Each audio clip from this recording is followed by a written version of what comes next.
At a rally in Latrobe, Pennsylvania, Donald Trump told the crowd that he received a phone call from Benjamin Netanyahu.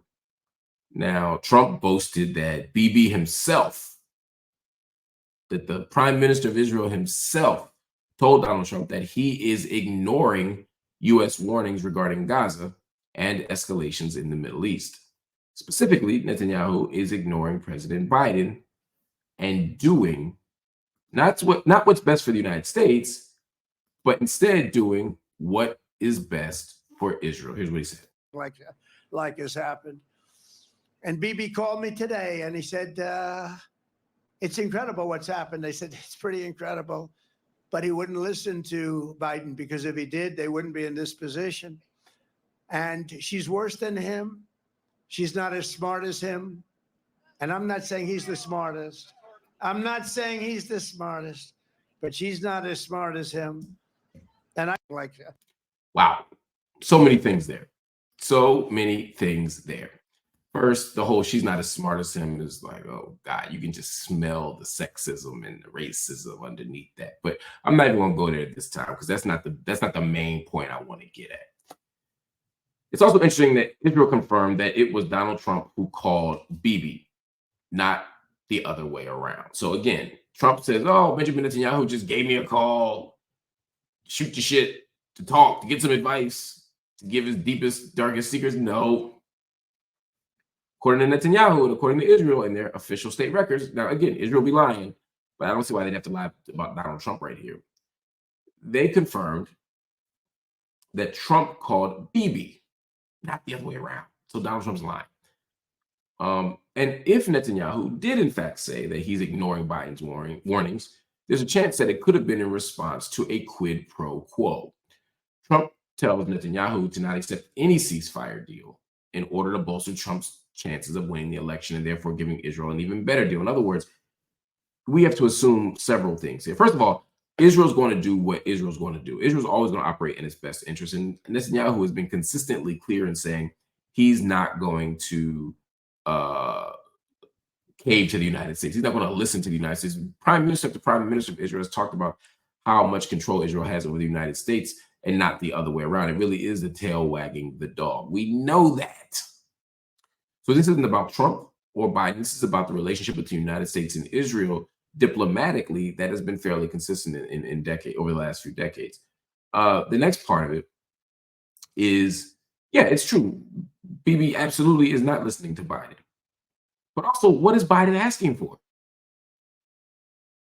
Biden keeps standing up in the public saying, Israel has a right to defend itself. We're going to keep supporting Israel's right to defend itself. Kamala Harris keeps saying Israel has a right to defend itself. We're going to defend Israel's right to defend itself.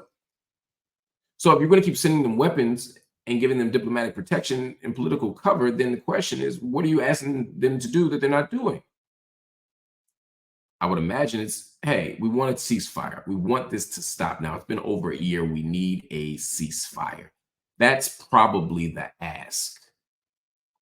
And Bibi's just ignoring him. But Biden doesn't stand up and vociferously say, hey, I'm demanding a ceasefire. Israel's not listening. And the reason he's not doing that is because once he publicly demands a ceasefire and Bibi publicly tells him to take a long walk off a short pier, then Biden looks feckless and powerless because he can't say, well, then we're not giving you any money, because then he goes back on his word to always stand arm in arm and not allow even an inch of daylight between him and the state of Israel. So all of that, I think, is real. But then the Trump part of it, we have to be honest about, because I don't want any of you anti-Biden people and anti-Kamala people, which is fine, to believe that Trump is a better option here. Because what Trump has consistently said, even just during this presidential cycle, is, I just want Israel to finish the job. I support what Israel's doing. I just want them to get it done and wipe everybody out. In other words, he's asking for a more aggressive military action. He's asking for a more thorough genocide. It's not like Donald Trump wants a ceasefire. Donald Trump doesn't give a damn about Palestinians. Donald Trump doesn't give a damn about the Middle East. All he wants is his interests met. And for him, a lot of that has to do with getting the Abraham Accords back rolling again, because as soon as the Palestine matter is settled, then suddenly Saudi Arabia can step back in and normalize relations. Suddenly the other Middle Eastern countries can normalize relations with Israel. Remember, this isn't a peace deal, it's an arms deal. So Donald Trump has every reason. Donald Trump has every investment. He has every need to stand up and encourage Israel to get the outcome that it wants, as long as it stops all of this. And Bibi at this point knows he can't do anything but get a ceasefire eventually. So there's a great chance that Donald Trump is saying to him, look, I want to be president and you want to stay as prime minister. So here's how we're going to do it. Don't give Biden anything, so that when I come into office and give Biden something, I look like so that when I come in and give Israel something, I look like the hero. I look like the person who stepped up and did his thing with no problem, right? Biden couldn't bring a deal in a year. I come in a day and suddenly there's a ceasefire. That's the kind of magic he wants. And you might say, well, why would Bibi do that? What's in it for him? Well, Trump is going to say, well, if you do that, if you do me that solid, if you let me look like the hero in this, I'll give you a deal that even Biden won't give you.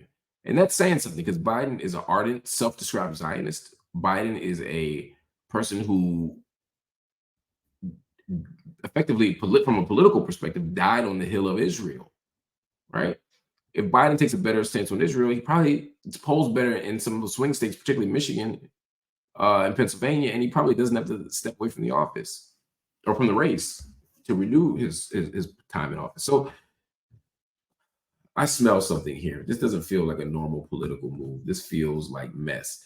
But please understand that no matter what Trump says about Biden, even the parts that are true, doesn't mean that Trump is offering something different. It just